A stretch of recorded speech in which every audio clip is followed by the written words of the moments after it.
I hate DMing because of one person. It's almost weird to say that since the beginning, I was excited to make my own world. But I'm honestly losing the fun aspect of it. I don't have a lot of experience with D&D, which is probably the reason why my campaign started to feel like a chore. I DM for a party who's pretty new except for like 3 people. Ooh, that might be a big party. If most are new and 3 are experienced, it sounds like you're running for at least 6. One of them being the DM for a previous campaign we played. She has actually been the biggest problem so far. First, she ended our previous campaign with a deck of many things, just because she got bored with it. Okay. Something that the others just figured out last time we met. Or sorry, something that the others just figured out last time we met. She just wanted to end the campaign so that she could play her character for my campaign. She also killed 3 PCs in one session while stating that she was taking the baby gloves off finally. I'm not going to lie. Right now, right off the bat, I'm going to make the statement as she does not sound like she is a great DM right off the bat. Just throwing that out there. Yeah. Okay, sorry. It doesn't help that we never defeated something by ourselves without the help of her NPCs.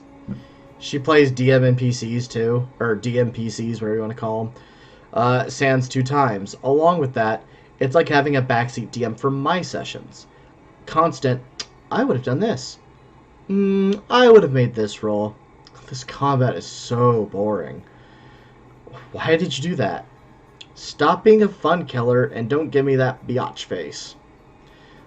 She even tells the group what rolls to make without even allowing me to say anything, and argues what rolls what rolls I say to make. She constantly has her characters having the spotlight on him, and even told me to pay attention to her when listening to another party member. She literally argued out of having me make a roll against people being frightened because I couldn't handle her anymore.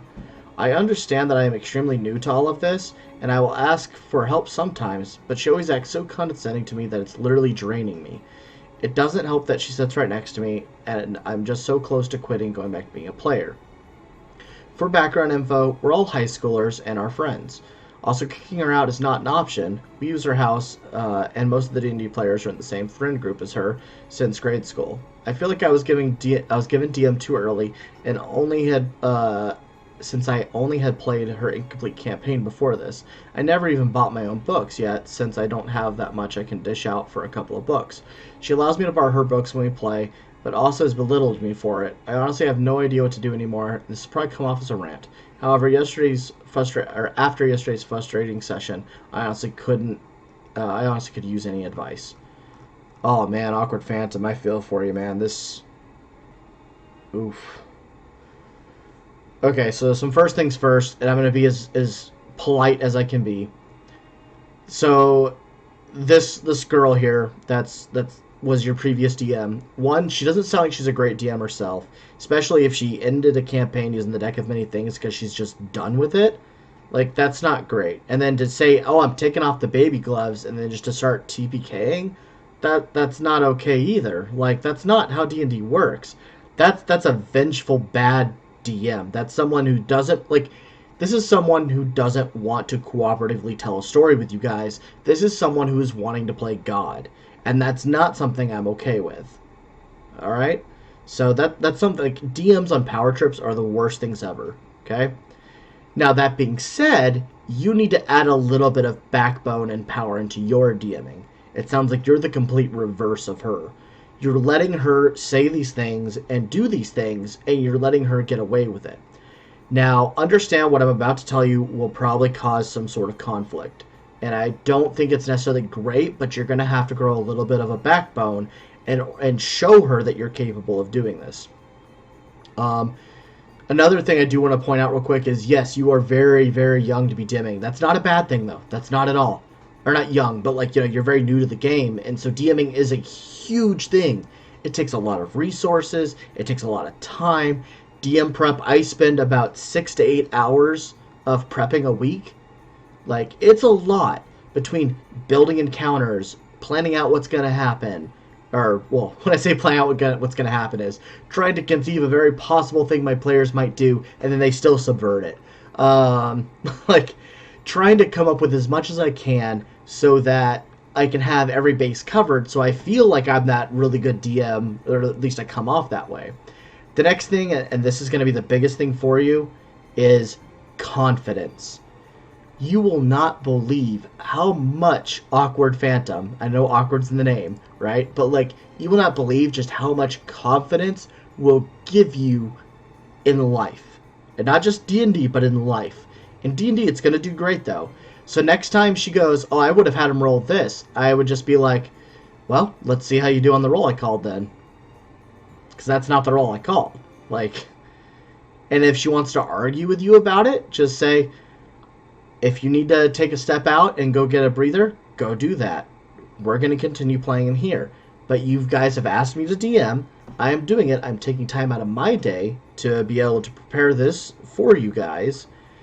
If you don't have at least the courtesy enough to agree with what I say, or not agree with what I say, to make the rolls I call for, then I would like you to, go step out or maybe just sit back and see where we go with this. Because maybe you don't know where I'm going.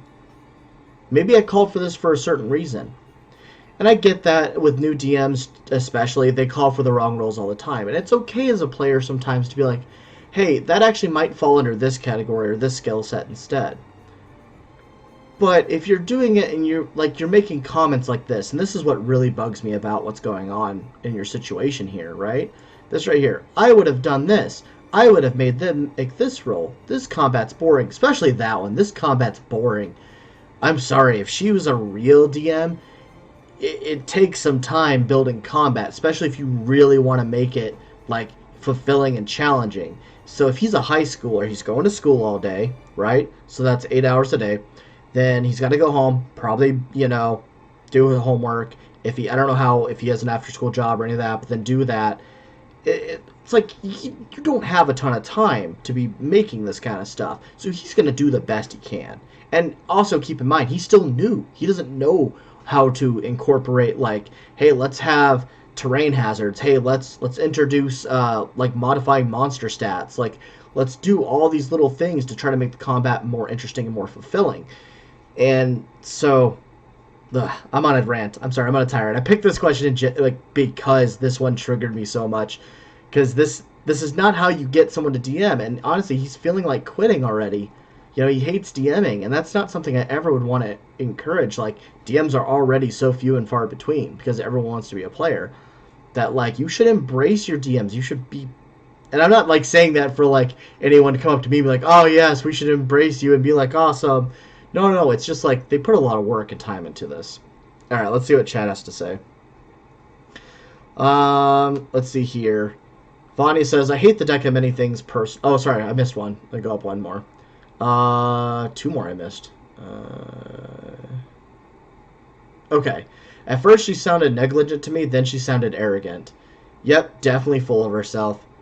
Then Kenny says, the GM is the boss. There could be a million rules in the rulebook. Guess who trumps all of that? Exactly. And it even actually says that in the DMG. So you can always pull that out. Granted, I feel like it can be kind of a dick move sometimes.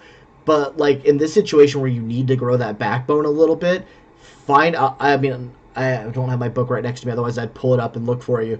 But, like, there's literally a section that says, if the game master calls out a rule that is against what's in the book, go with what your game master says. It's like, show that to them. Be like, I'm sorry, I called for an investigation. I'm sorry you feel like this is perception, but it's an investigation rule because that's what I ruled it as. End of day. End of story. Whatever. All right. Then Vanya says, I hate the deck of many things personally. Oh, wait, you hate the deck of many things? You hate the deck of many things? But I love the deck of many things. The deck of many things has so many things. And it's such a cool deck. It has things. Sorry, my wife got me the deck of many things for Christmas, and I've only got to use it once so far, and it did not end the game, but I will let you know, like, there is a secret to using the deck of many things, and I'm sure you guys probably already all know it. The trick to using the deck of many things, that's probably what my wife would call it, but the deck of many things, the trick is figure out what cards you want your players to pull, Oh, so those are rule cards. Figure out. So let's say we're just gonna go off on a little quick side tangent here, just because this is a DM tip I picked up and I absolutely love it. Let's say I want them to draw a star. Let's have them draw the fates, because that one's not too powerful. I mean, it can be really good. Don't get me wrong. And then we'll put like maybe not idiot, but I always put like something bad in there. I forget the one that makes them lose like all their items that are currently on them, or like all their gold or something. I think it's talons maybe. So then I do this, right? So I've got my deck here. I've got the cards I want them to draw. Now, granted, you can do this two ways. If you're playing on stream like I do, it's very easy, because what I do is I have my camera, I point it down at my desk, I shuffle the deck on camera, but then you'll notice, in order to get the deck all nice and pristine again, I always pull it off camera, I lay the cards I want them to draw on top, and then I slide it back onto camera. Boom, it's done. And then whenever they draw, hey look, they drew this. Hey look, they drew this. Hey look, they drew this. Yes, it takes away some of the like inherent random value of it, but if you're wanting to be a DM and have your game continue and use a deck of many things, I would suggest going this route. Now, if you're playing in a live game, a box. You need a box. So I've got a box over here real quick. I'm going to just kind of use an example. Well, maybe not this box, but use a box, right? You shuffle the deck. You put, and what you do, well, sorry, before you start the game where you're sitting down with your live players, pull out the cards you want them to draw, set them off to the side. You shuffle the deck, or you don't set them off to the side. You set them inside the box lid. So you've got your box lid. You set it inside the box lid. Then once you've got it in the box lid, you shuffle the deck, put it into the box, close the box so those cards fall on top of it, and there you go. You have a stacked deck of many things. Now your campaign doesn't go off the rail, wish spells are not had, instant death is not had, and you can continue your game. Sorry for the side tangent. Let's get back on track. Alright, so let's go ahead and re-chat a little more too here. Oh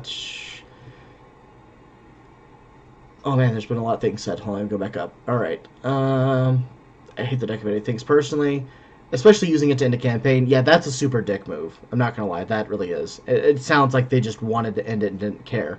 And that's not fair to your players or you. Now, if you all sit down and agree, hey, we're all done with this campaign, let's move on to the next thing, perfectly fine. But introduce an element like that and then blame it on the game system seems like a really big DM cop-out. Kenny says, I don't enjoy the deck of many things either as a GM or as a PC. I've never lost a friend over an RPG or over table RPGs. Cut. I found out many people I can't play with them.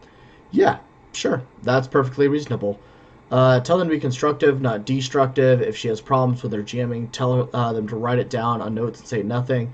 They'll take it into consideration between games. I'm not going to read Vanya's thing there because it's burn it. Oh, wait, I just did. Haha. Kenny says, I literally made several magical decks for games, but I always made them myself, never used the ones from core books. AV says, I mean, as long as the deck is implemented correctly and it doesn't feel forced, it can be enjoyable. Arcana Tarot deck oriented. Yeah, that's the same. I love the tall field cards for it. It feels really good. In fact, the best thing, if you guys haven't run it yet or not seen it played, Curse of Strahd has a great tarot deck that they use for that. It's or the Taraka deck, I think they call it. But it's basically set up your game mechanics. It is absolutely wonderful, flavorful thing they put in the game. And the best part about it is it really increases the replayability of that particular campaign, because each time you draw out different cards, things change in the game setting, so it's great. But, alright, back to the question at hand, or the problem at hand. The big thing I really wanted to point out here, most of all, is that you're a new DM. She's putting a lot of pressure on you really early for a new DM. You say you've been doing this for about 6 months. You can't kick her out, which is fine. You shouldn't. I never suggest kicking someone out like that, right? If you have a problem with one person in the group, it's actually better for you to leave than it is for them to leave. Because what's going to happen, generally speaking, if that player really is the problem, then the rest of the group will generally follow, right? They'll generally also start leaving. And I'm not saying that like it's a good thing to tear a group apart either. What I'm saying though is like sometimes when players, especially when I've read these problems before, where they think that someone else is the problem player, it turns out they actually are, but they don't realize it. So, not saying that that's the case here either. I'm just saying like that would be one thing I would do. But generally speaking, we should be able to salvage this together. But the main thing is, yeah, tell her to be constructive. It sounds like it's only her really having a problem. It's like the rest of the group is having any problem against you or your DMing.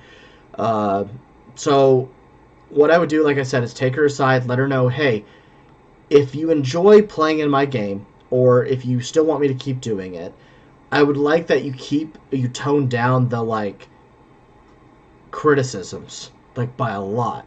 Like maybe just like throw it out there like, hey, actually I think Kenny had the best idea. Write it down during the game. Don't say it out loud. Write it down and then give it to me afterwards, and then I can take those and turn them into suggestions, not just this combat's boring. Tell me how I can make it more exciting. I would have had to make this roll. Explain why you would have me make that roll instead.